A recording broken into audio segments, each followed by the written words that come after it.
sa mga nakikipagsabwatan upang kunin ang pondo ng bayan at nakawin ang kinabukasan ng ating mga mamamayan. Mahiya naman kayo sa inyong kapwa Pilipino. Mahiya naman kayo, lalo sa mga anak natin na magmamana sa mga utang na ginawa ninyo.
Ladies and gentlemen, the President of the Republic of the Philippines, His Excellency Ferdinand R. Marcos Jr.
On the part of the Senate, the joint session is called to order.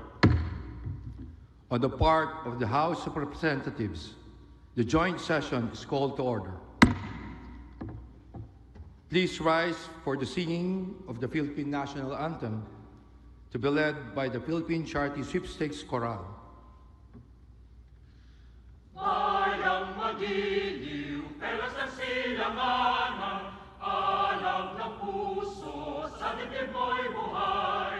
Lupang hinirang, tuyag ka ng magiting, sa manlulupi, di ka pasisiil, sa dagat at bundok, sa langit mong bughay, ginawang tulas, paglayang minamahal, ang isap ng watawat mo'y tagumpay na nagdinigdig, ang bituin at araw niya kailan pang may di magdidilim, lupa ng araw ng buwan ating pagsinta, buhay ay langit sa piling mo, aming ligaya na pag may mga api, ang mamatay ng dahil sa'yo.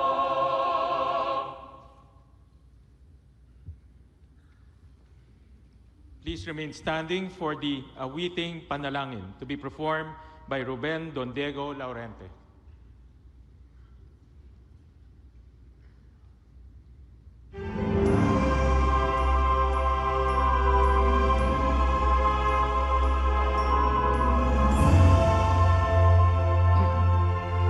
mababawi mula sa mga nagsabwatan ang nakuha nilang pera ng taong bayan.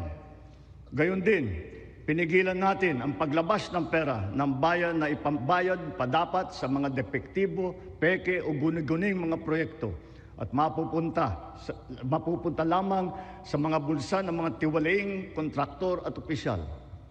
Halos 25 bilyong piso ang halaga ng nabawi, frozen at napreserbang mga pera at ari-arian ng mga akusado. Ang mahigit 800 milyong piso dito ay agad nating nabalik sa Treasury. Lahat ng mababawi mula sa mga sangkot na tiwali ay agad ibabalik sa kaban ng bayan. Ipinapaubaya na natin ang pag-uusig sa Ombudsman at sa ating mga pinalakas na National Prosecution Service. Nananalig din tayo sa makatarungang hatol ng hukuman. Makakaasa kayo na ang gulong ng hustisya ay tumatakbo.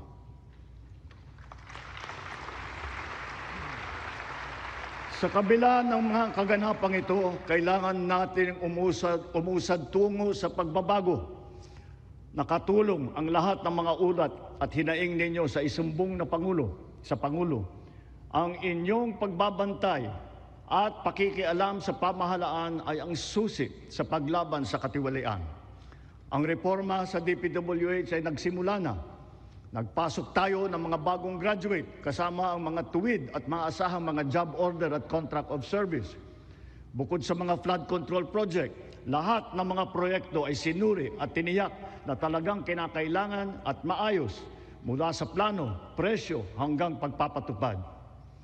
Para walang overpricing, sinigurado natin na ang mga materyales ay ayon sa presyo sa merkado.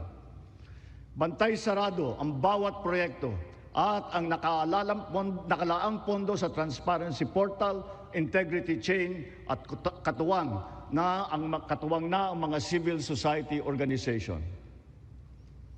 Mula nung tumama sa ating bansa ang epekto ng giyera sa gitnang silangan, nagdeklara tayo agad ng State of National Energy Emergency. Iisa ang ating misyon, uplift, ang iahon ng ating nahihirapang mga mamamayan.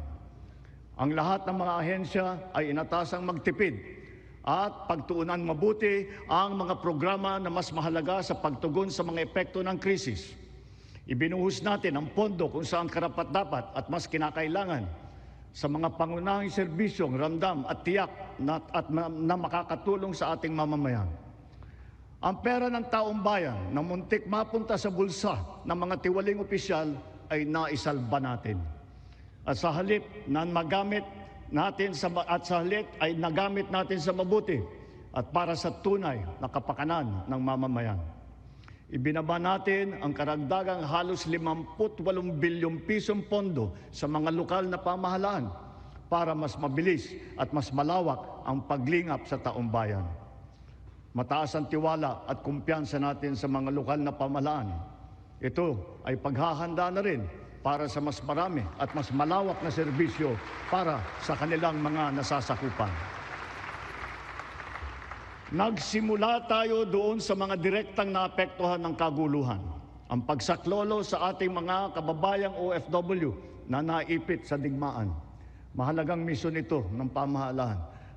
Gayong lagpas 2.2 milyong Pilipino ay naghahanap buhay sa Middle East. Simula nung naputok ang gera, mahigit 12,000 kababayan natin ang ating naiuwi sa bansa na ligtas. Mahigit 140,000 OFW naman ang ating nabigyan ng sari-saring tulong sa gitna ng kaguluhan sa Middle East. Tulad ng pagkain, tulong pinansyal, pagpapagamot at masisilungan. Pag-uwi sa Pilipinas, sila ay ating tinulungan upang makapagsimula muli sa pagpahanap buhay sa pamamagitan ng Action Fund at OWA Kabuhayan Program. Ang iba naman ay nilapit natin sa peso o kaya'y sinama natin sa bayanihan para sa balikbayang manggagawa job fair. Samantalang ang iba ay tinulungan natin makapaghanap buhay muli sa ibang bansa. Bukod sa kanila, ang mga magbabalik natin mga gurong OFW ay papasok na sa mga public school natin kung saan sila ay higit na kinakailangan. Dahil dito sa Pilipinas, sila ang ma'am at saka ang sir.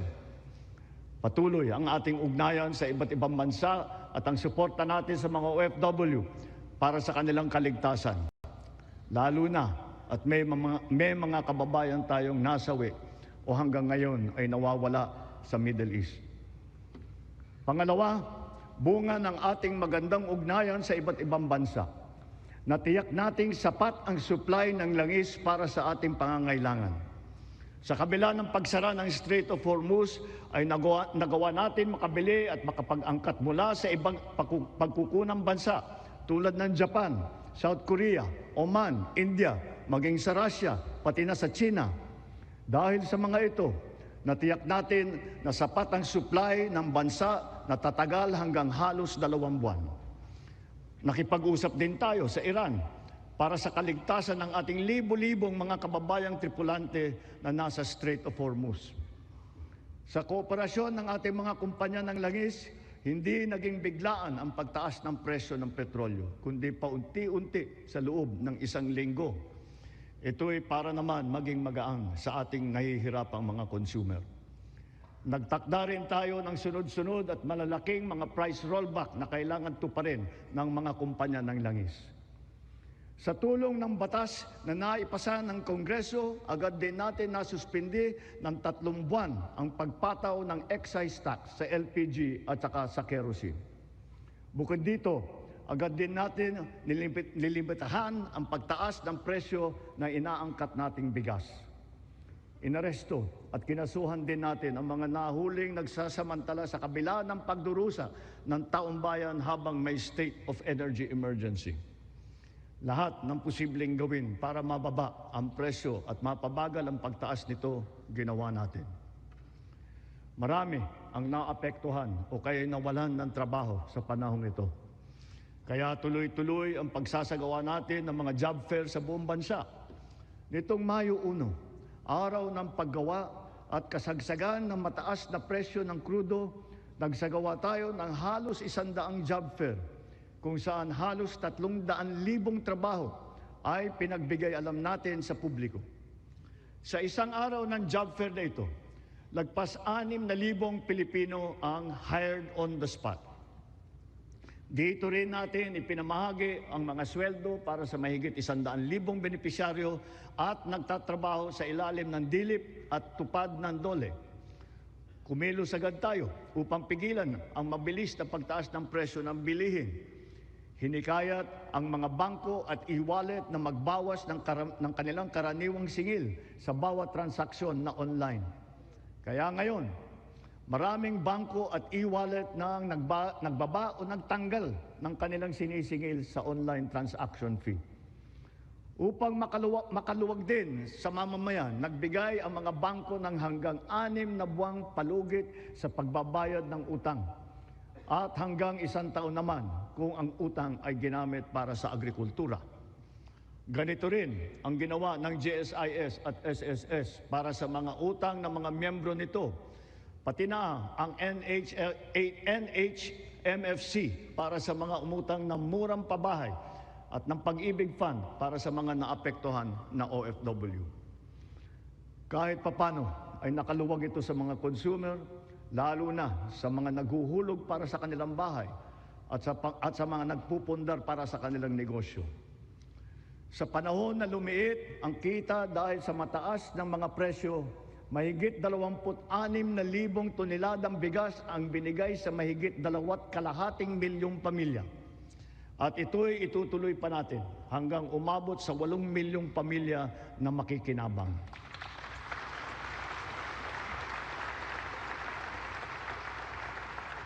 Patuloy pa rin ang programang Benteng Bigas Meron Na. Ito'y nakakapagbigay ginhawa sa mahigit 12 milyong Pilipino sa buong bansa. Ang mahigit 800 nating kadiwa ay nasa buong Pilipinas ay sabay pa rin nakakatulong sa mga namimili at sa mga magsasaka at mangingisda na direktang nakakapagtinda ng kanilang mga produkto. Nagbigay din tayo ng suporta sa halos 2 milyong magsasaka at mangingisda sa kasagsagan ng mataas na presyo ng langis sa ilalim ng Presidential Assistance to Farmers, Fisherfolk and Families o yung tinatawag na PAF.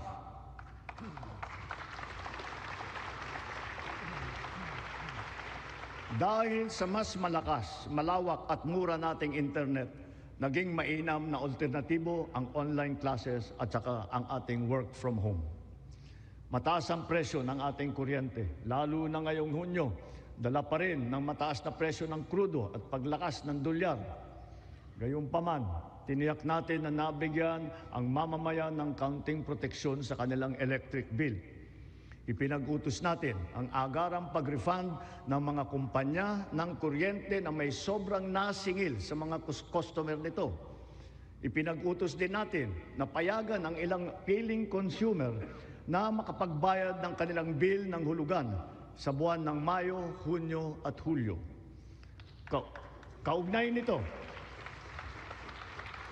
Kaugnay nito, pansamantala nating pinagbawal ang mga pagputol ng linya habang hinuhulugan pa nila ang kanilang bill sa mga buwang ito.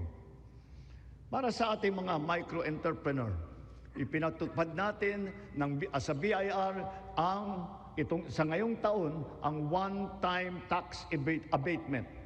Layunin nito na makapagbigay ng kaunting ginhawa sa mga nalugi o kaya lumiit ang kita dala ng hirap ng panahon.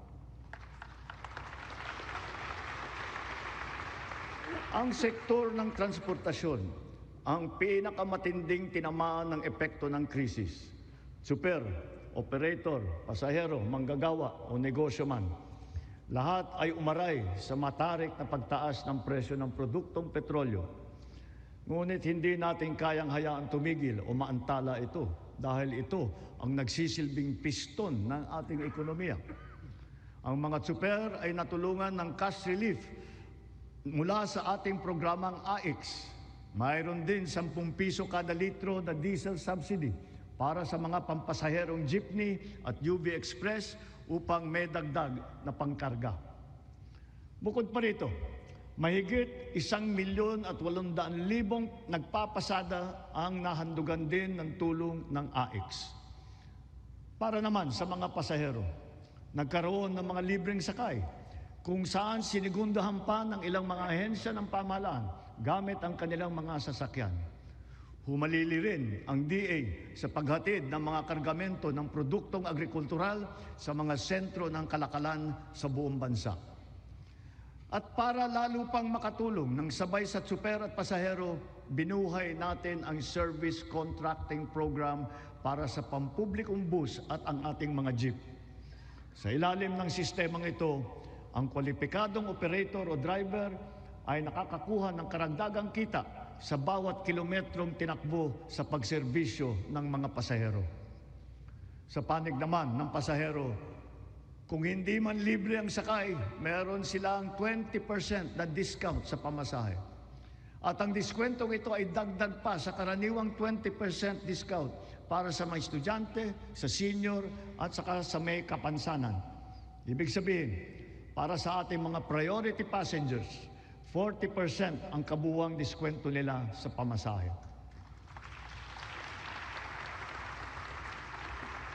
Nariyan din ang tupad, tuloy pasada, kung saan nagkaroon ng dagdag na kita ang mga super na pampasada. Sa mga programang ito pa lang, milyong-milyong Pilipino, driver man o pasahero, ang nakaramdam ng kaunting ginhawa sa kanilang mga biyahe araw-araw mula nang ito'y nailunsad. Dito sa Metro Manila, ang lahat ng mga sumasakay ng LRT2 at MRT3 ay patuloy na nagiginhawaan ng 50% diskwento sa pamasahe. Bukod pa ito sa mga espesyal na diskwento na ating ibinibigay tuwing linggo at mahahalagang kapistahan. Sa ating mga paliparan at pantalan, pansamantala nating binaba ang sari-saring mga bayarin sa paggamit ng mga pasilidad, gaya ng terminal fee, landing and take-off fee, harbor fee, anchorage at berthing fee, pati mga storage fee. Halimbawa, sa Cebu Port, naging libre ang terminal fee. Sa mga paliparan naman,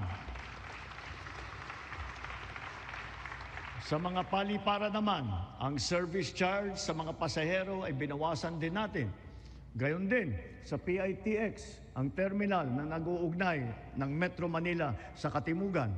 Sinuspindi natin ng 3 buwan ang pagsingil ng terminal fees sa mga pampasaherong sasakyan.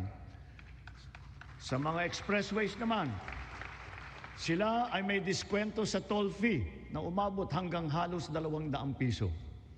At kapag ang kargamento naman, ay pagsakay ng roro ay produktong agrikultural at sangkap ng pagkain, binaba natin mula 500 ang terminal fee. Ngayon, piso na lang ang sinisingil sa kanila.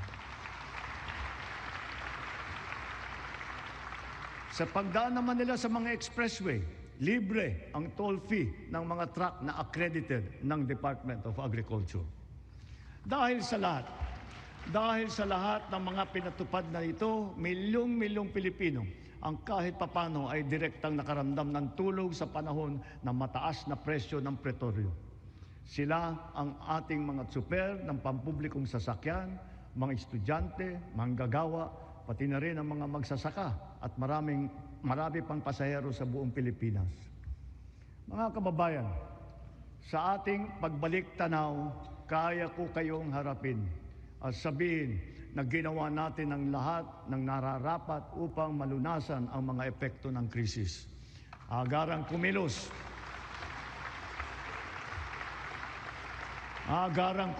ang buong pamahalaan upang tumulong sa mamamayan. Sa katunayan, tayo pa ay hinahangaan ngayon dahil sa bilis, liksik at pagiging aktibo ng ating pagtugon.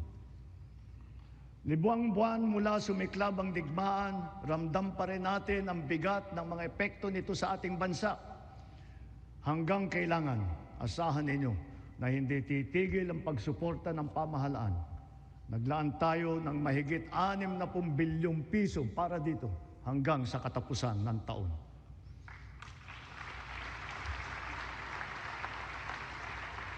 Ang pondo na naisalba natin na balak ibulsa ng mga tiwaling opisyal ay sa taong bayan natin ibinubuhos.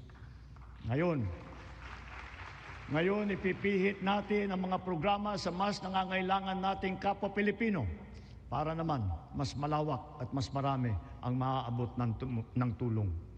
Layunin natin matulungan ng 3.2 milyong benepisyaryo ng 4Ps at walang gutom program, ang 1.2 milyong minimum wage na manggagawa ng miyembro ng SSS at ang 2.2 milyong kababayan nating mahirap na hindi pa naging benepisyaryo ng programang pang-ayuda ng pamahalaan. Nariyan pa rin ang nakaabang na pagsuporta natin para sa sektor ng transportasyon, agrikultura at mga OFW na apektado ng kaguluhan. Kung susumahin, mahigit 7.2 milyong pamilya na lubos na nangangailangan ang matutulungan natin sa mabigat na kabanatang ito. Ngunit, hindi natin kaliligtaan ang ating mga manggagawang Pilipino, lalo na ang mga middle class, pati na ang mga maliliit na negosyo. Alam natin na sila rin ay nabibigatan sa epekto ng krisis. So, to ensure the continued progress of the middle class amidst the lingering effects of the crisis, we will pursue tax relief measures that promote growth, that generate revenue, and advance equity towards socio-economic sustainability. Kaya bilang natatanging proteksyon sa kanila at para mas mapakinabangan nila ang pinaghirapan nilang kita, nananawagan ako sa Kongreso upang maipasa ang batas na magbibigay ng bahagyang ginhawa para sa ating bayaring buwis. Una, palawakin natin ang exemption sa income tax.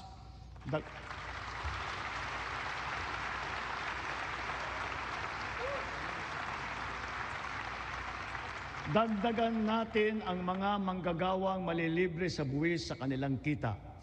Isasama na natin ang mga kumikita ng hindi lalagpas sa 350,000 pesos kada taon.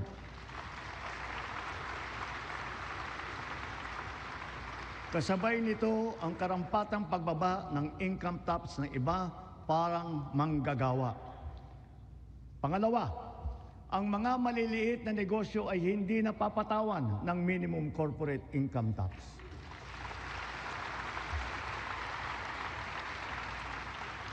Pangatlo, para mapanatag ang loob ng taong bayan ang pagbigay ng amnesty para sa mga hindi nabayarang buwis tulad ng income tax, estate at donors tax at value-added tax.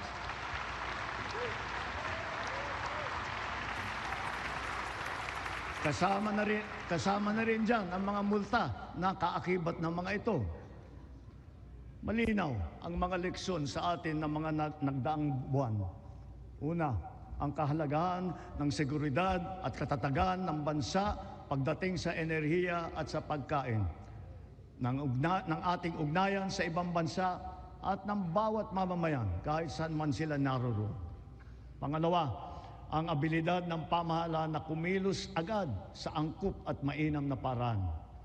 At ang ikatlo, ang pagpursigi at pagnatyag ng Pilipino sa kabila ng mga hamong dumadaan. Dala ang mga sariwang leksyon nito, mas maayos at mabilis ang pagresponde natin sa ating mga naging biktima ng sakuna.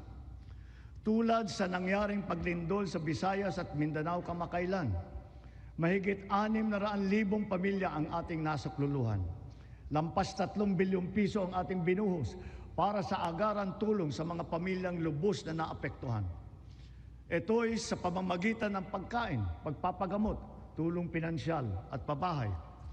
Unti-unti na rin nating naaayos ang supply ng tubig at kuryente, linya ng komunikasyon at mga daan sa mga apektadong lugar. Hindi lamang minsang paghatid ng tulong ang ating ginagawa. Ang misyon natin ay sila'y muling makabangon at maitaguyod. We have moved on from the reactive approach. Now we are not only proactive, but predictive as well, aided by digital tools. The strategies of public-private supply chains, hubs and spokes, warehousing, automated production, and wide-scale pre-positioning of food and non-food supplies in LGUs have proven their efficacy. We have now established a network consisting of primary disaster resource centers in Luzon, in Visayas, and soon in Mindanao, 15 hubs, 76 spokes, and 919 last-mile facilities across the country, which makes up our nationwide disaster response infrastructure.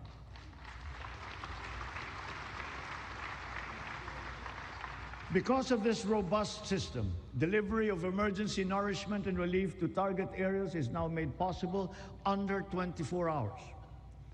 Sa panahon ng krisis o kalamidad, handa na ang pamahalaan sa pagpapadala ng mga mobile energy system upang makapaghatid ng emergency power sa mga lugar na nawalan ng kuryente.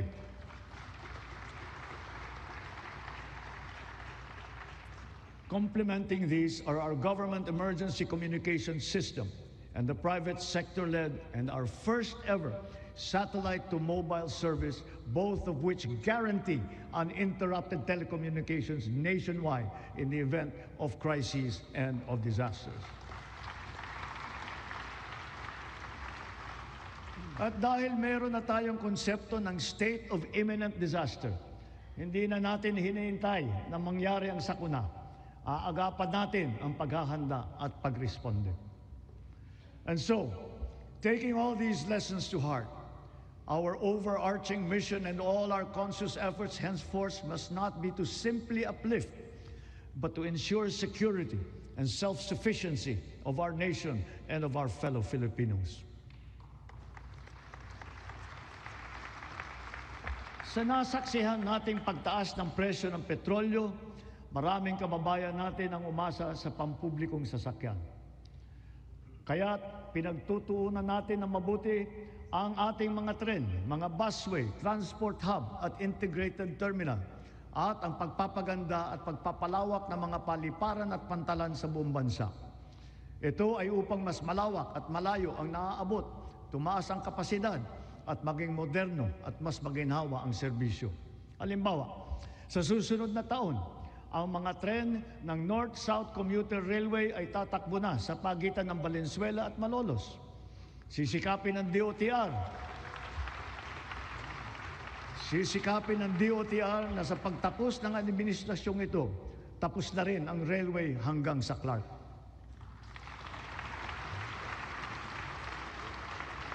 Sa susunod na taon, bubuksan na rin ang 12 stasyon ng MRT-7. Matapos ang halos 3 dekada, may bago ng linya ang MRT na tutulak pa hanggang Sacred Heart sa Quezon City mula sa North Avenue. At balang araw, aabot pa ito hanggang San Jose del Monte, Bulacan. Sadyang napakalaking ginhawa nito sa halos 1,000,000 na pasahero bawat araw.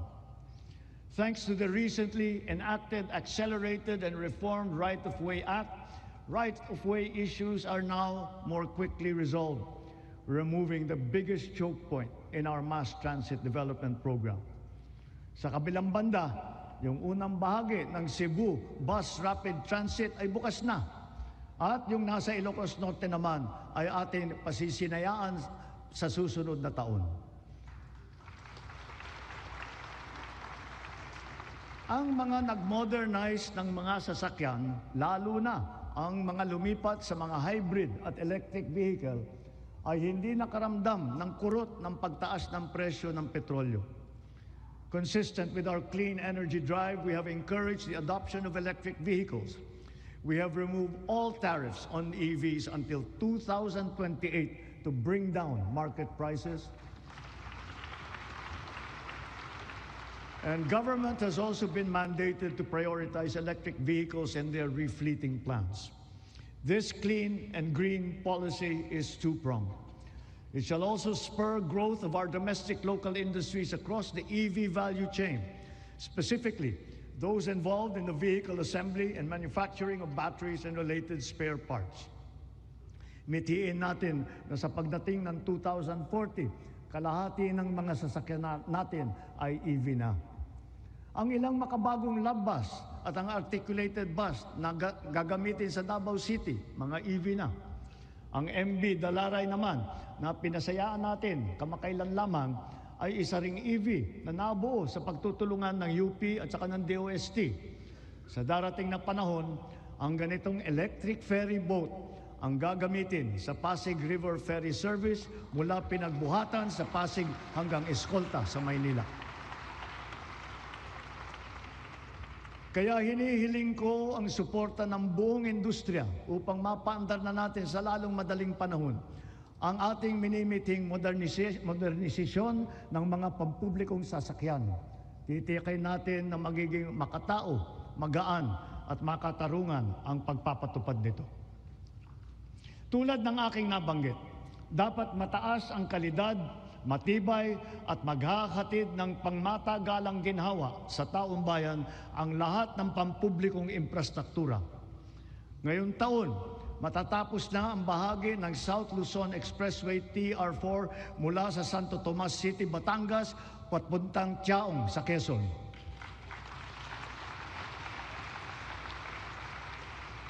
Halos 17,000 motorista araw-araw ang makikinabang dito.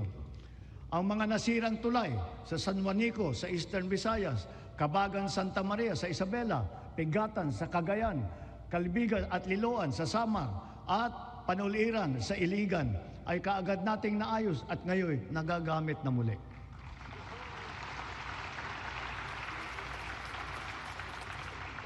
Bukod sa 137 evacuation center na naitayo sa buong bansa, magsisimula na ngayon taon ang pagpapatayo ng Ligtas Pinoy Centers. Una doon sa mga lugar na madalas tamaan ng hagupit na panahon, tulad ng Bicol, Eastern Samar, Bukidnon, Davao de Oro.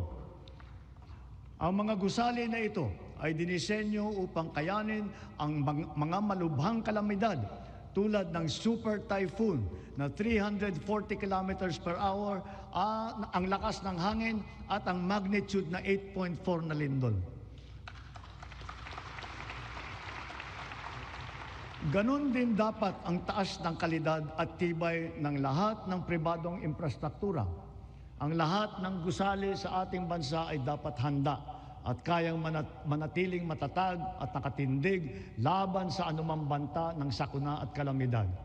Kaya akmal lamang ng bigyang halaga at pagtuunan ang pag-amyenda ng National Building Code upang maging alinsunod ito sa mga modernong pamantayan. Katambal ng paglaban sa katiwalian, kaugnay ng mga ghost at substandard na flood control project, naglunsad din tayo ng Oplan kontrabaha sa buong bansa. Dito sa Metro Manila, masigasig ang ginagawang paglilinis ng mga estero at imburnal sa pangunguna ng MMDA.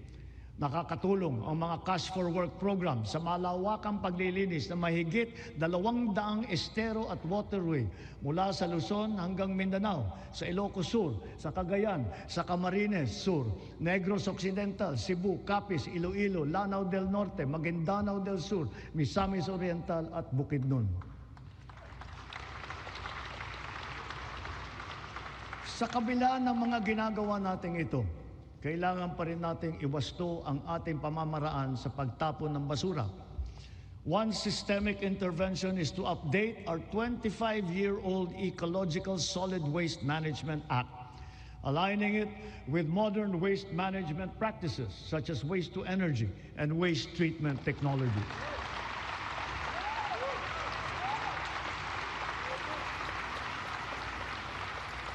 As we recalibrate our solid waste management systems, we can draw inspiration from the solid waste management practices being championed by the MMDA here in Metro Manila, such as waste recovery, processing, upcycling.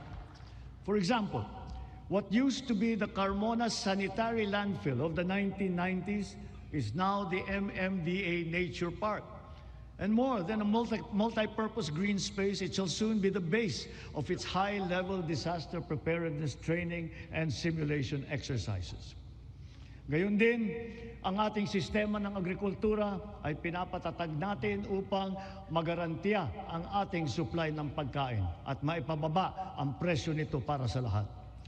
Ang sari-saring mga programa tulad ng puhunan, farm input, kagamitan, kaalaman, pati na insurance ay tumutulong sa mga magsasaka at mangingisda. Kaya mula noong 2023, patuloy na tumataas ang produksyon ng bansa. Lumalakas ang cropping intensity, dumadami ang ani tulad ng palay, mais, asukal, baboy at manok. Dala ito ng malakas na buhos ng suporta sa sektor. Ang gumaganda at lumalawak na sakop ng infrastruktura at sistema ng irigasyon at tumataas na antas ng mekanisasyon. Nagbubuklod na rin ang mga magsasaka at mangingisda at nabibigyan ng makabagong teknolohiya, binhi at mga pasilidad ng kagamitan. Ilan sa mga ito ay ang 145 rice processing system, 3 malaking cold storage facility, at halos 40,000 makinarya. Ang mga taniman naman ng niyog ay dumadami at lumalawak din, dala ng ating programa na malawakang pagtatanim sa buong bansa. Nakapagtanim na tayo ng 18 milyong puno at layunin po natin na sa pagkatapos ng administrasyong ito, makakapagtanim tayo ng 100 milyong puno ng niyog sa Pilipinas. Gagarantiyahin ito ang tatag ng ating industriya ng niyog hanggang sa mga susunod na dekada. Ang NFA din ay ngayon may mas malakas na ang kakayahan sa pagbili ng mga ani ng magsasaka sa mas magandang presyo at sa pag-imbak ng buffer stock. Ang mga sari-saring peste at sakit na ay nagbabantang manira ng mga inaasahang magandang kita. Halimbawa rito, ang avian flu at saka yung ASF. Kaya tinitiyak ng DA na ang mga magsasaka ay natututo ng mga makabagong kaalaman at mga mainam na paraan sa pag-iwas at paglaban sa mga ito. Gayunpaman, ang insurance ay nagsisilbing mabisang panangga laban sa pagkalugi dala ng pagkawala o pagkasira sa hindi inaasahang pangyayari. Sa nakalipas na 4 na taon, natulungan ang sektor upang mabawi ang halaga ng pinsala sa hanap buhay na umabot sa 19 bilyong piso halaga na kabayaran. Ang crop insurance ngayon ay hindi limitado sa mga pananim. Kasama sa saklaw nito ang mga alagang hayop, palaisdaan, mga gamit at pasilidad, pati sasakyan na pang-agrikultura. Meron ding life insurance para sa mismong magsasaka at mangingisda. Papalawigin pa ng Philippine Crop Insurance Corporation at DA ang kaalaman ng mga magsasaka at mangingisda tungkol sa crop insurance. Upang makapagbigay ng kapanatagan sa isipan ng mga benepisyaryo ng agrarian reform, wala tayong tigil sa pamamahagi ng mga titulo sa lupa na ginawad sa kanila. Kaya sa loob ng 4 na taon, lagpas 400,000 titulo na ang suma total ng atin na ipamahagi sa kanila, na may kabuong lawak na mahigit 500,000 ektarya. Tatapusin na natin ang pamamahagi ng mga titulo sa susunod na taon. Marami sa benepisyaryo ang naghintay ng 30 hanggang 60 taon. Ang iba mapalad na nasaksihan ang paglabas ng kanilang titulo. Sa tagal naman ng panahon, yung iba, apo na ang tumanggap. Gayon din, kahalaga sa kanila ang seguridad na hatid ng kalayaan mula sa pagkalubog sa utang. Kaya asahan ninyo, kukumplituhin na natin ngayong taon ang ginagawa natin pagpapawalang bisa ng mga utang ng ating mga benepisyaryo.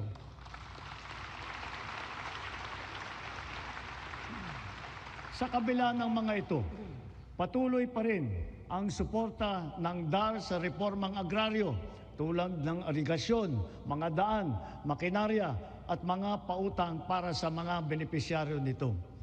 Kaya sinasabi ko, Secretary Conrad, huwag mong munang isipin na pwede ka na mag-retire. Marami ka pang trabaho na gagawin sa DAR. Ang mga nagdaang buwan ay nagpaalala sa atin na kailangan natin paramihin ang pinagkukunan natin ng kuryente. Ito ay isang tanda ng pagiging matatag na bansa. Kaya't kasalukuyan nating binabantayan at tinututukan ang 200 proyekto na matatapos hanggang sa dulo ng administrasyong ito. Ang kabuuang kapasidad ng mga ito ay halos 10,000 megawatt. 45 sa mga ito ay natapos na at 31 ay matatapos ngayong taon. At ang 124 naman ay inaasahang matatapos hanggang sa 2028. Dagdag pa rito ang mahigit 1,700 megawatt na hatid ng mga proyekto para sa energy storage system na may kakayahang mag-imbak ng kuryente. Karagdagang seguridad ito sa 2028 para sa halos 30 milyong kabahayan at mga industriya sa bansa. Ang mga proyektong ito ay napabilis ng dahil sa mga bagong patakaran at proseso na nagpapadali ng pagnegosyo dito sa ating bansa para sa mga Pilipino at dayuhang negosyante. Ngunit siyempre, mas pinapaghalagahan natin ang mga teknolohiya na hindi umaasa sa inaangkat na krudo na pinapaandar ng mga likas na yaman ng ating bansa tulad ng renewable at indigenous. Bukod sa ilang mga plantang pinapatakbo ng krudo, nakapagdagdag tayo ng mahigit 60 plantang pinapatakbo naman ng geothermal, solar, hydro at wind at saka ng biomass. Because of the extension as well of the Malampaya service contract until 2039, drilling operations once again resumed for the first time in 8 years. What we have uncovered is truly a national treasure. An untapped reserve of 222 billion cubic feet of natural gas, which bodes well for the continuous production of our premier gas field until 2034. To put it in context, 222 billion cubic feet of natural gas is sufficient to power 1.6 million households for the next 8 years until 2034. Inspired by this development, we have already awarded a total of 14 petroleum service contracts in Luzon, Visayas, and Mindanao. By far, this is the highest number of such contracts ever to be awarded during a single term of any president in our history.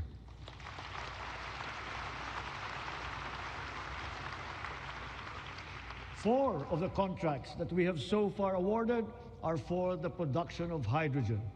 Hydrogen gas will serve as a backup fuel for our power plants, especially useful for our off-grid areas. It is also touted as the world's clean fuel of the future. 2 of the newly awarded petroleum service contracts are co-managed with the BARM government.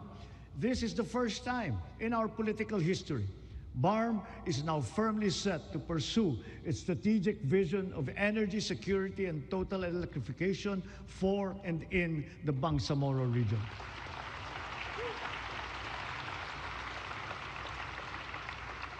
Sa kabila ng mga nailatag para sa ating seguridad sa enerhiya, panatag ang aking loob na kaya nating umangat pa. We have begun to embark on the establishment of hydrogen power plants. Multiple projects are now in their pre-developmental stage in Marinduque, in Masbate, Zamboanga, Sibugay, Basilan, and other potential areas. Pushing the envelope further, perhaps it is time for us to revisit nuclear energy production.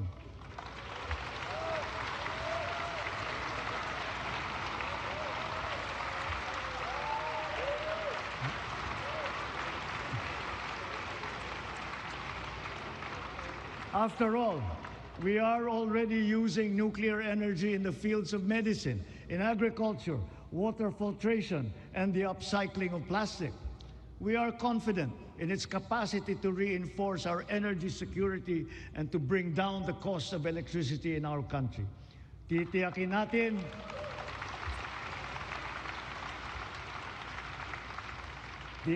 natin ito ay ligtas. Titiyakin din natin may papaliwanag na mabuti sa publiko ang magandang dulot sa atin ng enerhiyang nuklear.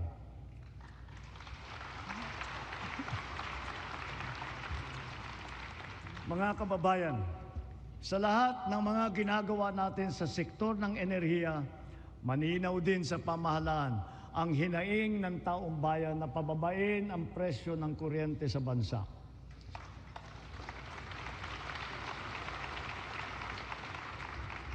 Unang-una, upang maging simple, madali at abot kaya ang pagpapakabit ng solar panel at battery storage system sa kanilang mga bahay, hinihiling ko ang tulong ng Kongreso na maipasa na ang Sariling Kuryente Act.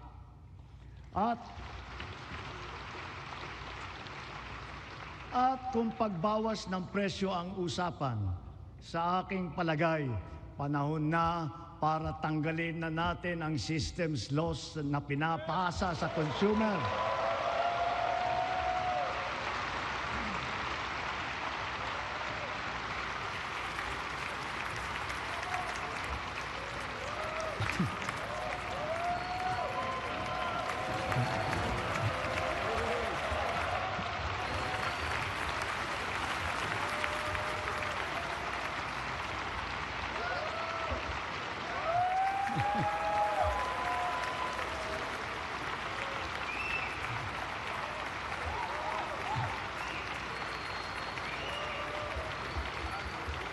Pinapasa ito sa consumer at kinakarga sa bill na pinapatungan pa ng value-added tax.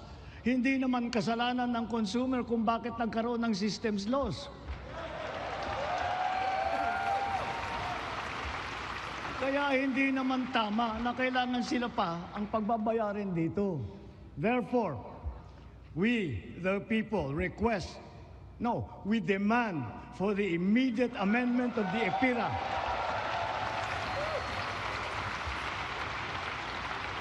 and to prohibit charging systems laws against consumers, including the value-added tax thereon.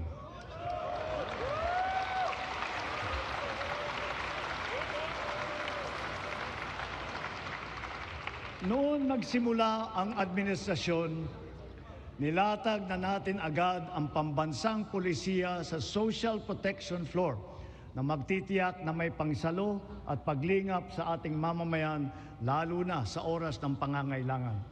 Kaya't nariyan ang DILIP at tupad ng DOLE at AIX at Risk Resiliency Program ng DSWD para magsilbing pantawid sa anumang krisis na pinagdadaanan sa pamamagitan ng pansamantalang hanap buhay o di kaya tulong pinansyal. Ngunit, mas mainam pa rin ang pangmatagalang seguridad ng makukuha mula sa matatag na trabaho. Maraming trabaho ang hatid ng ating lokal na industriya na patuloy natin pinalalakas. Kasabay ng seguridad na dala ng matatag na trabaho ang SSS, GSIS at Pag-ibig Fund, nagsisilbing proteksyon para sa mga manggagawang Pilipino. Katuwang ang mga ahensyang ito, nakakaipon ang manggagawang Pinoy para sa kanyang pagtanda at sa pagretiro. Nakakatulong din ito sa panahon ng kagipitan, kalamidad o krisis sa buhay. Bukod pa riyan, daan ito upang makapagpundar para sa sariling buhay tulad ng mga abot-kayang pabahay sa ilalim ng ating 4PH program. Nariyan ang DSUD at mga ahensyang kasapi sa sistema ng pabahay upang matupad ang pinapangarap ng natahanan ng Pilipino.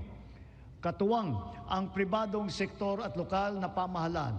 Puspusan natin pinupuno ang kakulangan sa pabahay sa buong bansa. Ito ay ginagawa natin sa pamamagitan ng mga bagong komunidad, mga acquired asset ng Pag-ibig Fund, Community Mortgage Program, Resettlement, at pati na mga paupahan. Sa ating programang pabahay, higit 500,000 bahay ang ating naitayo na at napondohan. Kasama ang higit 100,000 bahay na naidagdag natin sa loob lamang ng isang taon sa ilalim ng pinalawig natin na 4PH program. Susi sa lahat ng ito ang magandang sistema ng pautang upang gawing mas abot kaya ang mga pabahay para sa mga Pilipino. Isa na rito ang Pag-ibig Fund. Ang kanyang 17 milyong miyembro ngayon ay patuloy pang dumadami. Kung kaya, ang pinupundar ng mga miyembro ay patuloy ding lumalago. Ngayon, itinaas natin sa 10 milyong piso ang limit sa pautang para sa pabahay. Halimbawa, dahil dito, ang mag-asawa na may mas kakayahang bumili ng pinapangarap nilang bahay para sa kanilang pamilya. Ngayon, halos 7 milyong OFW na ang nagkaroon ng insurance. Dahil dito, panatag tayo na ang mga OFW natin ay naaalagaan at natutulungan ng mabuti. Patuloy din na dumadami ang mga kasunduan natin sa ibang bansa para sa karagdagan oportunidad para sa hanap buhay.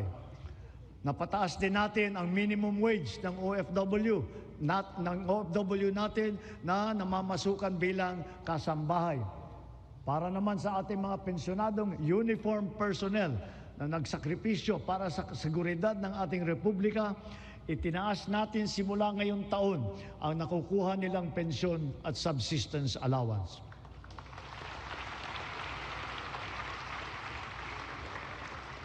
Bilang dagdag tulong naman sa mga pensyonado ng SSS, pinaaga natin ang 10% pagtaas ng kanilang pensyon simula Hunyo na dapat sana ay nakatakda pa sa Setyembre. Mula nung nag-umpisa ang administrasyon, humigit kumulang 44 na milyong Pilipino na ang protektado ng SSS. Mahigit 80,000 sa kanila ay mga tsuper, mga tindero, tendera, gig worker, mga job order at contract of service at iba pang mga nasa informal na sektor. Ang mga contract of service at job order ng pamahalaan, ipinagpatuloy natin ang kanilang mga serbisyo. Naglaan pa tayo ng karagdagang sahod para sa kanilang paghulog sa SSS, Pag-ibig at PhilHealth bukod sa iba pang mga benepisyo.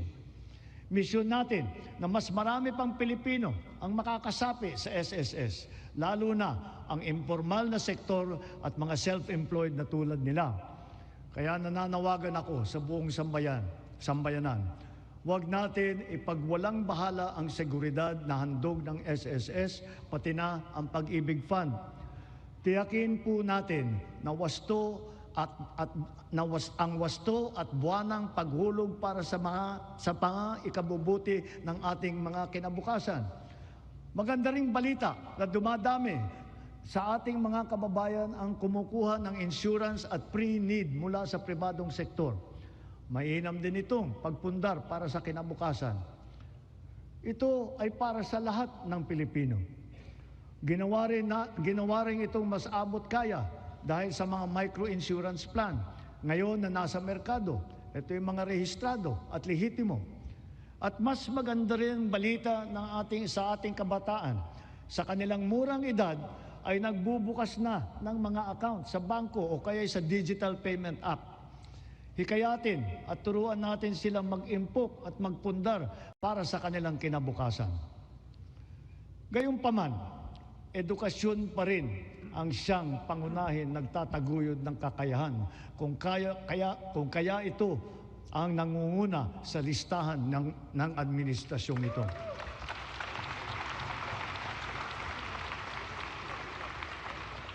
Sinisimulan natin ito mula sa pagkamusmus at ito'y dapat tuloy-tuloy at hindi tumitigil. Kaya dapat nakakintal sa puso't isipan ng mga Pilipino ang lifelong learning at continuous self-improvement. Ang nagdaang mga buwan ay nagpaalala sa atin na mahalaga ang reskilling at upskilling ng ating mga manggagawa. Napatunayan natin ang kakayahan ng mga senior high school graduate natin sa mga isinagawa natin bagong Pilipinas Serbisyo Fair nitong Marso.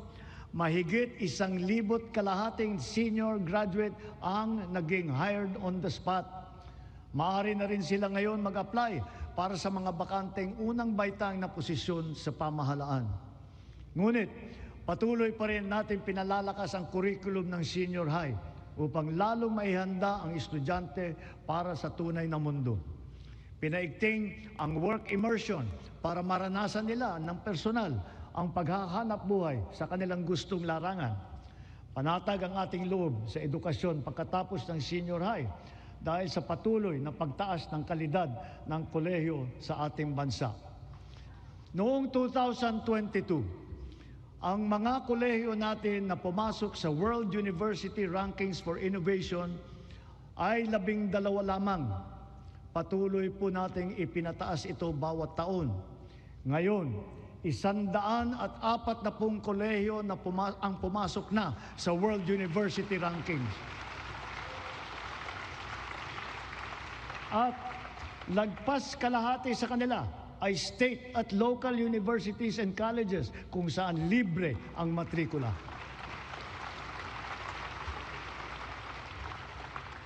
Para mahikayat ang kabataan na magtapos ng kolehiyo, ang tanggapan ng Pangulo ay naglaan ng 100,000 piso para sa 5 estudyante sa bawat barangay sa buong bansa. Sila ngayon ang ating presidential scholar. Mabisang pambato rin sa buhay ang mga programa natin sa TechVoc o TVET. Sa ngayon, 81% na ang placement rate ng mga dumadaan sa kursong TechVoc. Halimbawa, sa programang Super Scholar at ang programa Entrepreneur, naturuan ang mga driver ng panibagong kaalaman na sa kanilang iba't ibang pangkabuhayan. Sa programa naman ng DOLE at DA, mahigit 10,000 magsasaka at mangingisda sa buong bansa ang matuturuan na rin sa mga bagong kaalaman. Ang TechPro ay nakapaloob na sa senior high at ito'y progresibo o ladderized upang maging tulay sa agarang hanap buhay at hakbang din tungo sa patuloy na pag-aaral at pagsasanay. Maaring gamitin ng isang TVET graduate ang kanyang national certificate bilang pundasyon upang maituloy pa ang pag-aaral hanggang maging ganap itong kolehiyong diploma. Halimbawa, ang electrical installation and maintenance sa senior high, maaring magtuloy sa electrical engineering balang araw. Ang caregiving, pwedeng ituloy sa nursing. Sa kabilang banda, kahit graduate ng kolehiyo ay maaaring kumuha ng NC upang tumahak ng ibang larangan o kaya'y magnegosyo. Inahayag ng DOLE at TESDA sa publiko ang kompletong impormasyon ukol sa mga kurso at programa ng TVET, lokasyon ng mga training center at provider, paano mag-apply, petsa, iba pang mahahalagang detalye. Malaking tulong ngayon ang TESDA Passport na bunga ng digitalization ng inyong mga serbisyo. In line with our digital transformation drive, our DICT continues to train our tech-savvy citizenry in high-impact tech skills to help them stay competitive in this ever-evolving field. AI is here to stay, and so we adopt it to harness its potential to enhance critical sectors, from our educational system to our industries. We have launched massive training programs for AI readiness, which have reached at least 1.8 million individuals, students, parents, and teachers alike. This success inspires confidence to further scale up our initiatives for AI literacy across all sectors.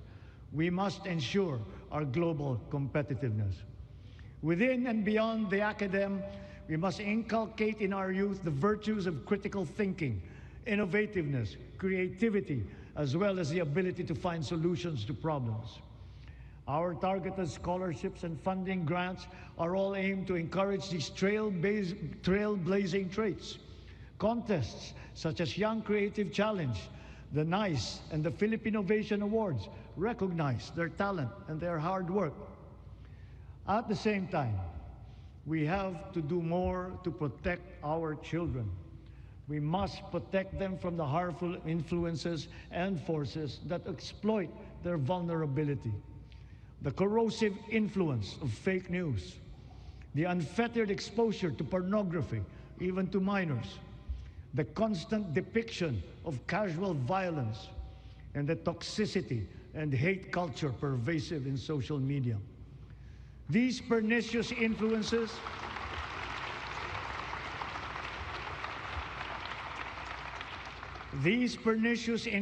lead to issues of their mental health, rise in teenage pregnancies and HIV/AIDS cases, and other extremely harmful consequences. We must all assume a community responsibility for our young people's protection. Ang mga nasawi na ating mag-aaral kamakailan, dala ng karahasan at kapabayaan, ay nag-iwan ng malaking puwang sa kanilang pamilya at mapait na aral din para sa ating lahat. Sa mga magulang at kaanak ng mga nasawit at nasaktan dahil sa nangyaring karahasan sa mga paaralan, tanggapin po ninyo ang aming taimtim na pakikiramay. To the parents of Chris Lawrence Fabian, Joyancy Separa, and Ayesa Nicole Dazo, we are all so very proud of the unflinching bravery and heroic virtue that you have instilled in your children. They are an inspiration to us all.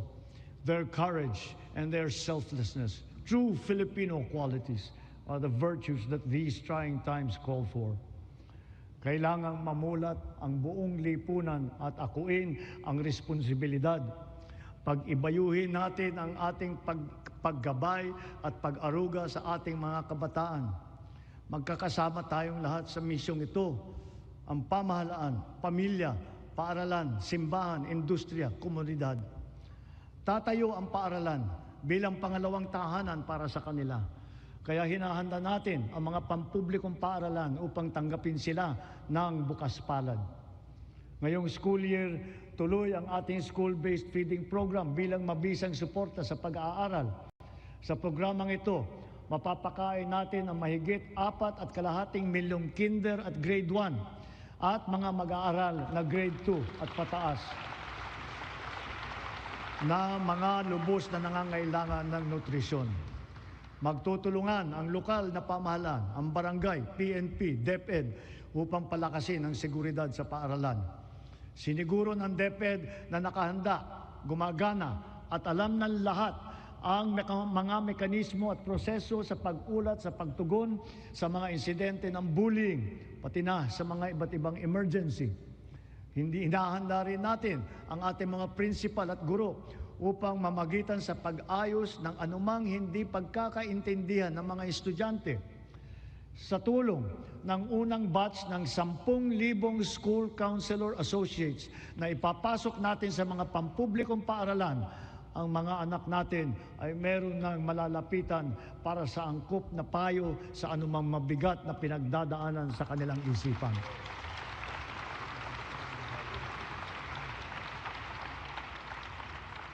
Hindi mawawaglit sa ating isipan ang karangalan at kadakilaan ng ating mga guro. Pinangako ko noong nakalipas na SONA na walang magre-retirong guro na Teacher 1. Ngayon, mahigit 80,000 guro at school head sa pampublikong paaralan ang na-promote gawa ng ating expanded career progression. Nagkaroon na rin ng mahigit 30,000 karagdagang posisyon para lumakas ang puwersa ng mga guro. To facilitate effective instruction, we also continue to provide them with helpful and innovating teaching aids such as smart TVs, laptops, tablets, free mobile data, even lapel microphones. To dramatically increase the traditional annual production output of DepEd, we have activated force multipliers in addressing classroom storage, tapping the DPWH, PAGCOR, and the LGUs as additional production arms for the increase in our schoolrooms. For its part, the private sector also will construct its initial share of more than 16,000 classrooms in Luzon by way of PPPs. Additional PPPs with higher production targets will soon follow for the Visayas and Mindanao. Kapag may nagkasakit sa pamilya, tila krisis ang tumama. Sa mahal ng pagpapagamot, kaya nitong simutin ang kita o ipon ng isang pamilya. Kaya malusog na pamumuhay ang ating pangunahing isinusulong. Kumpletong bakuna, maayos na nutrisyon, regular na ehersisyo at pag-iwas sa masamang bisyo at mapanganib na gawain. Mahalaga rin ang ating sports. Itinaas natin ng triple ang suporta natin dito. Hindi lamang dahil sa aliw na hatid nito, kundi para sa kalusugan.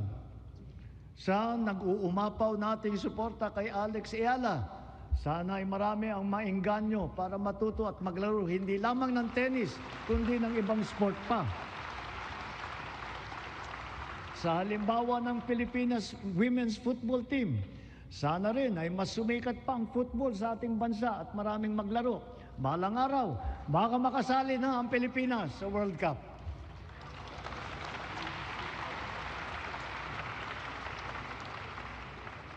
Ang ating sistema ng universal healthcare ay ang pangunahing seguridad sa kalusugan ng bawat Pilipino, katuwang ang DOH at saka ang PhilHealth. Daig ng maagap ang masipag. Ito ang layunin ng ating YAKAP program. Ilayo ang Pilipino mula sa sakit at tugunan ng maaga ang nagbabadyang karamdaman. Sa taong ito, 4.5 milyon na ang nakapagpatingin mula sa 25 milyong Pilipino nakarehistro sa programang ito. Hangad natin, mas maraming klinika pa ang mga kasapi sa YAKAP upang mas marami pa ang pagpipilian ng ating mga mamamayan. Sa kaugnay nitong gamot program, ang miyembro ng PhilHealth ay makakakuha ng kailangang gamot mula sa mahigit 2,000 accredited na provider. Ang bawat miyembro ay may benefit limit pa na 20,000 piso kada taon. Ngayon, 75 na ang mahahalagang gamot na kasama sa listahan ng programang ito. Meron diyang antibiotic, laban sa asma, alta presyon, kolesterol, para sa diabetes, sa ubo, lagnat, at iba pang mga sakit na kadalasang nararamdaman. Sa 7 buwan ng taong ito, mahigit 300,000 kababayan natin ang nakinabang dito. Bukod sa programang ito ng PhilHealth, ang bilang ng mga gamot na tinanggalan natin ng value-added tax ay umabot na sa mahigit 2,000. Mahigit 700 dito ay laban sa cancer, mahigit 500 ay para sa alta presyon, mahigit 600 naman ay laban sa diabetes at para rin sa mental health. Sa buwis na ito na ating tinanggal, ang side effect dyan ay mas mababang presyo nito sa butika.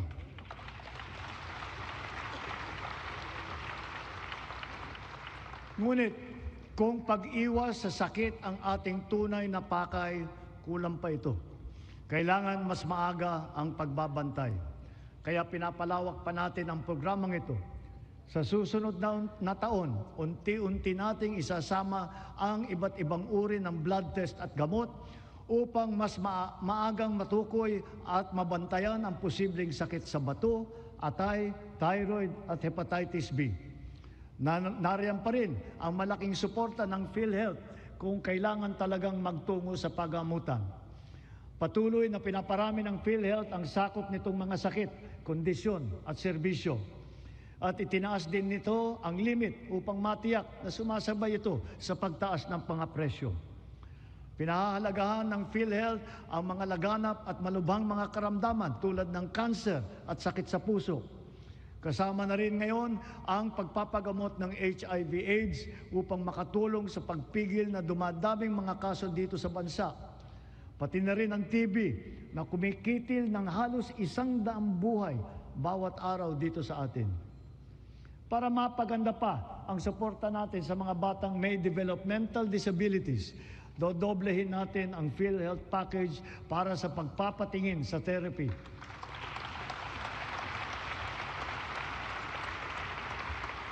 Dadamihan din natin mula sa 90 hanggang 150 ang bilang ng therapy session na sakop ng PhilHealth.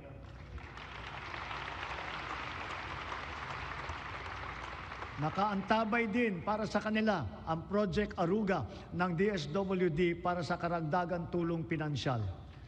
Mula sa lagpas 5 milyong pamilyang Pilipino na gumagamit ng PhilHealth noong 2022, umabot na sa mahigit 7.5 milyong pamilya ang nakatamasa ng mga benepisyo ng PhilHealth nitong nakalipas na taon. Lahat ng ito ay gawa ng ating masigasig na paghikayat, maayos na proseso ng pagrehistro at mas pinabilis pang pagbayad sa mga ospital at healthcare providers. At mula nung inilunsad matapos ng huling SONA, halos 3 milyon ng kapwa natin ang walang binayaran kahit 5 sa kanilang pagpapagamot gawa ng ating zero balance billing sa mga ward ng ospital ng DOH.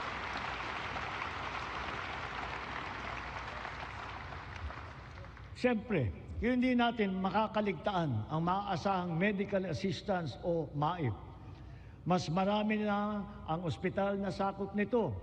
Mas pinadali pa ang proseso. At ngayon, may e-MAIP na sa mga ospital ng DOH, online at kasama sa ating e-Gov app. 2 na lang ang requirement. Wala na ring GL, kaya hindi na kailangan pumila o magmakaawa pa sa sino mang politiko.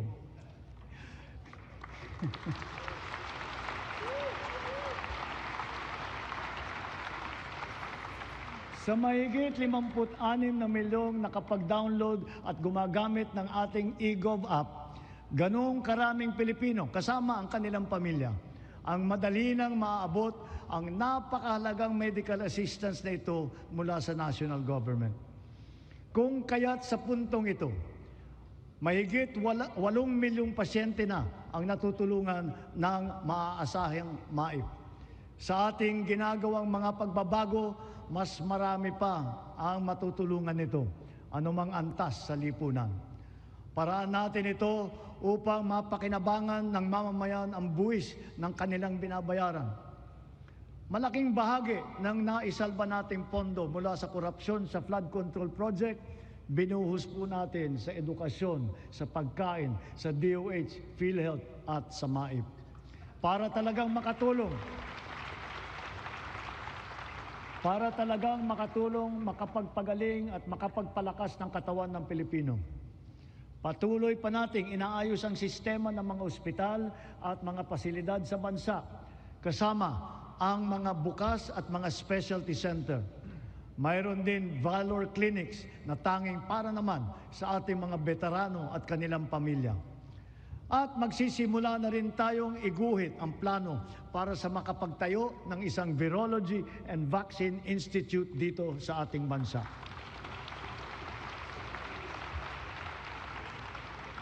Kasabay nito, ang hanay ng mga dalubhasa sa larangan ng medisina at kalusugan ay dumadami na rin. Mula noon na magsimula tayo, Mahigit dumoble ang kumukuha ng medical scholarship kapalit ng obligasyon na maglilingkod sa mga pampublikang ospital sila balang araw. Sa kanilang pinamamalas na serbisyo publiko, ang ating mga doctors to the barrios ay nagsisilbing huwaran sa ating mga susunod na henerasyon ng mga Pinoy na doktor.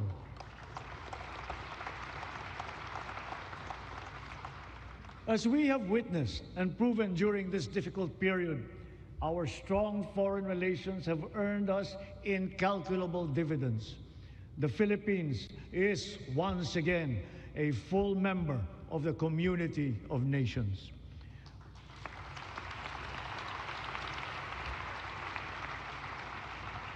Our vigilant trade facilitation efforts have resulted in integrating our country into the international free trade network that is the widest and most active one that we have ever had in our history. It has yielded transformative economic agreements such as the Regional Comprehensive Economic Partnership. And now we are set to seal yet another promising comprehensive economic partnership agreement, this time with the United Arab Emirates. Because of these international engagements, the Philippines now has 23 free trade agreements in force or under active negotiations with other countries. Our exports have grown. They have continued to grow, reflecting high productivity and the increasing competitiveness of our products and services in the international trade market. It now behooves us to reinforce our strengths, enhance our comparative advantage, and diversify our portfolio. On this principle, we have maintained our competitiveness in supplying critical components to top technology companies in the world. We have also maintained export competitiveness for our indigenous farm products, such as ube, coconut, bananas, other tropical fruits. And we have now ventured into new, invaluable ones like enoke mushrooms. Foreign investments continue to pour in because of our beneficial policies, especially those promoting ease of doing business and accelerating digital transformation that curb red tape and corruption. Over the past 3 years, more than 6 trillion pesos in investments have been facilitated through our green lanes. These are estimated to create over 400,000 jobs for our fellow Filipinos. Our productive eco-zones lay down the fertile groundwork that brings these investments into actual fruition, posting consistent growth rates over the past 3 years. Extending beyond Metro Manila, from Luzon to Mindanao, promising new areas have been recently proclaimed, such as in Dumaguete and Misamis Oriental. And soon, we will also present a strong case for Palawan and for the halal industry. We continue to strive for bigger and greater things, venturing into areas heretofore unimaginable. That is, strategic and emerging industries that position our country in the global value chain, such as in the fields of pharmaceuticals, advanced manufacturing, luxury goods, technology, and logistics. Additionally, a product of the 23-member-strong U.S.-led Pac Silica initiative, the Pac Silica Industrial Hub will create an ecosystem that will have AI at its core. It will bring quality jobs to our people, accelerate our industrial competitiveness, and revitalize our economy. As a strategic component of the Luzon Economic Corridor, the hub will be an advanced manufacturing and logistics center in the global AI and technology value chain. Cagayan is both geographically and economically primed to serve as our gateway to space and host the country's first spaceport. A sounding rocket launch test is slated for next year. Yes, we are going to launch a rocket into space.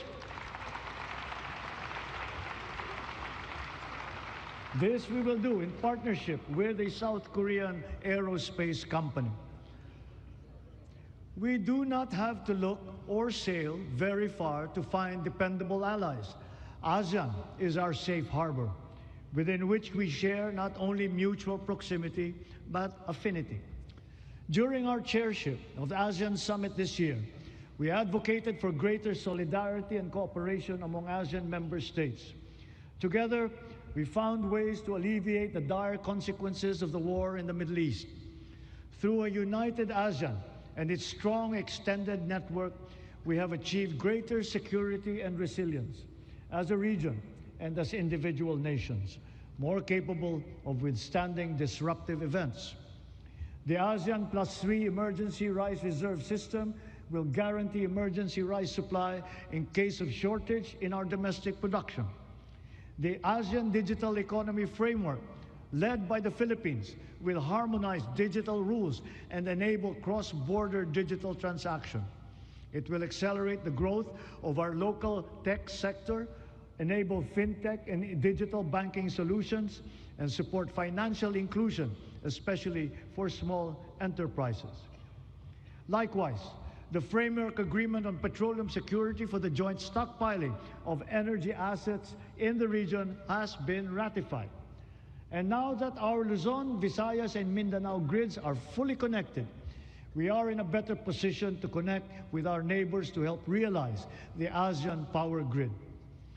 Moved by our stark realizations, ASEAN must further strengthen the bonds of our regional cooperation, building on our sense of affiliation and the heightened instinct for mutual assistance. This is Bayanihan for the international community and for this part of the world.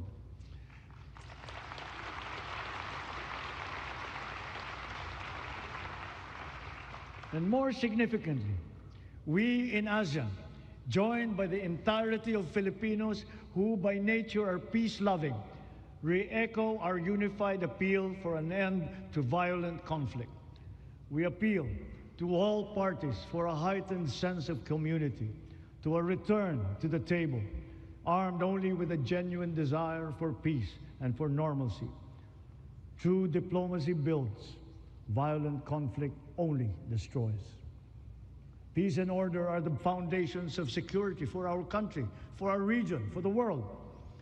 A long but worthwhile 15 years since its signing, we are now ready to formalize a historic completion of the government's peace pact with the CBA-CPLA. And in accordance with the Republic Act number 12317, the BARM electorate is now poised to partake in BARM's first regular parliamentary election.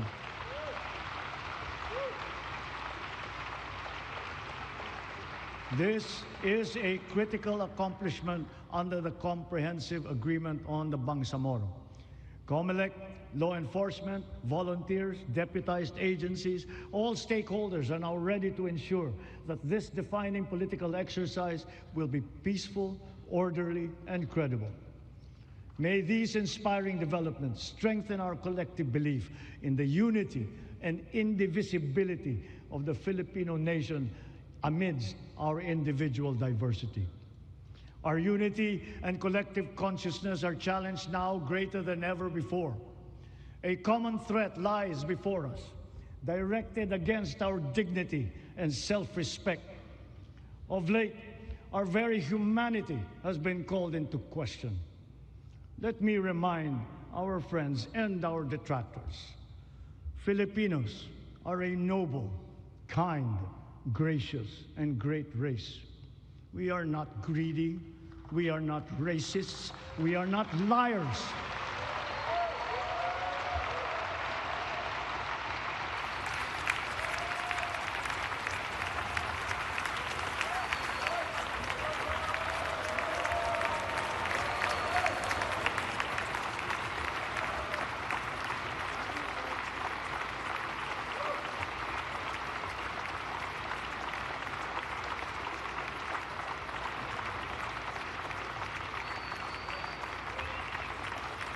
We are respectful and we are dignified. We are Filipinos and we do not yield.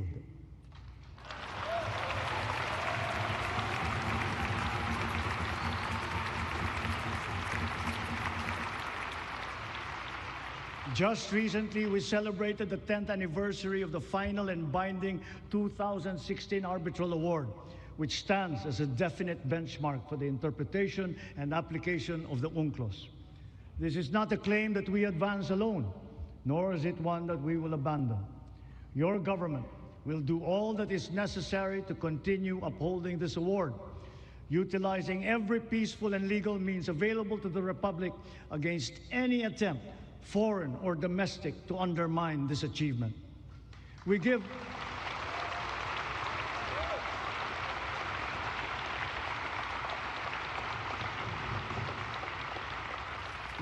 honor to our armed forces, the Coast Guard, even our fisherfolk, who all continue to patrol and ply our seas in the face of great risk.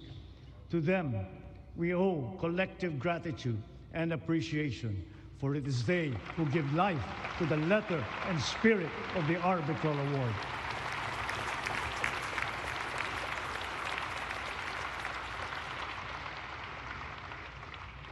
Mga kapwa kong Pilipino, sa ganitong mga banta sa ating seguridad, sa loob at sa labas ng bansa, tayo'y tumindig ng taas noo at magkapit-bisig. Dahil tayo man ay magkakaiba sa maraming bagay, iisa lang tayong lahi.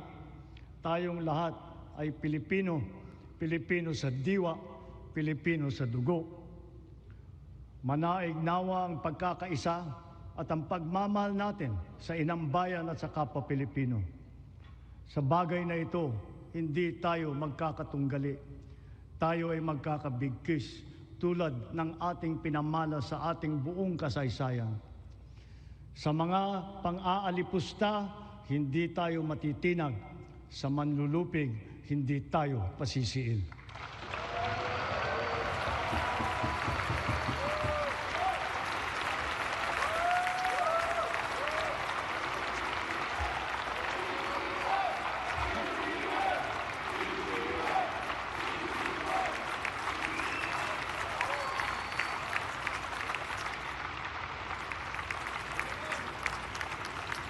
Sa nalalabing 2 taon ng administrasyon, tatapusin natin ang mga nasimulan at tutuparin ang ating pangako sa sambayanan.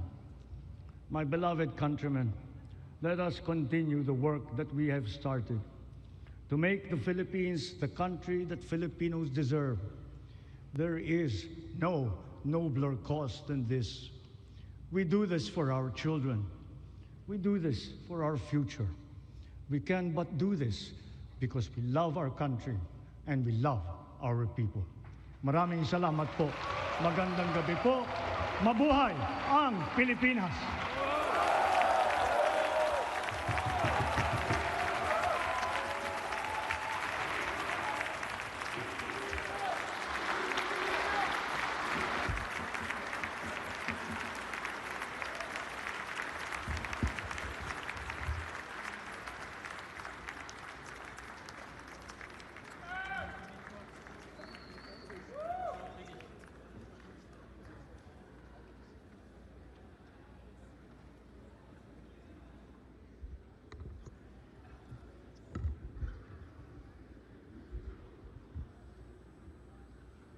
On the part of the Senate, the joint session is adjourned. On the part of the House of Representatives, the joint session is adjourned.